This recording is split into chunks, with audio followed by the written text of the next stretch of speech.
നല്ല സിനിമ ആയിരിക്കാം നേരെ എന്ന് മോഹൻലാൽ. ഇതുവരെ ചെയ്യാത്ത, കൊണ്ടുവരാത്ത പ്രമേയം. പിന്നെ ഈ പ്രതീക്ഷകൾ എന്ന് പറയുന്നത് എന്താണെന്ന് എനിക്ക് അറിഞ്ഞുകൂടാ. എപ്പോഴും അങ്ങനെ ആണല്ലോ. ഞാൻ ഉദ്ദേശിച്ച പോലെ ശരിയായില്ല എന്ന് പറയും. എന്താണ് ഉദ്ദേശ്യം?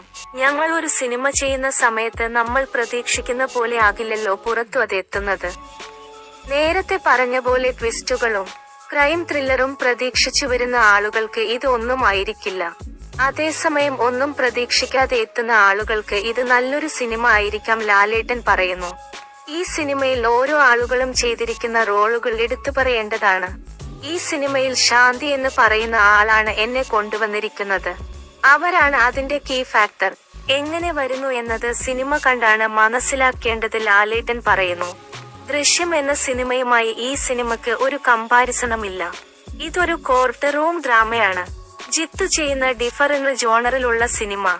ഒരു കോർട്ട് റൂം എങ്ങനെ പ്രവർത്തിക്കുന്നു എന്ന് പറയുന്ന ഒരു സിനിമ. ഒരു ജെനുവിനായ അപ്രോച്ച്.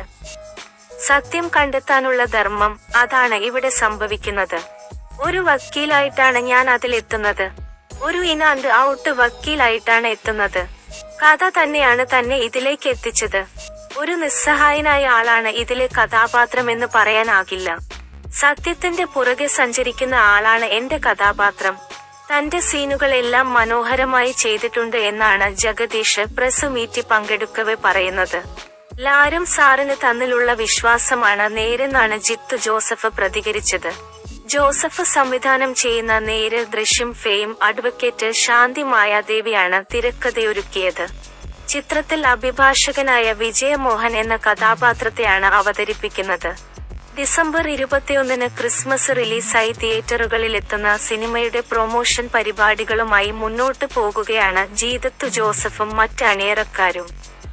കൂടുതൽ സിനിമാ ലോകത്തെ വാർത്തകൾക്കും വിശേഷങ്ങൾക്കുമായി ഞങ്ങളുടെ ഈ ചാനൽ സബ്സ്ക്രൈബ് ചെയ്യൂ.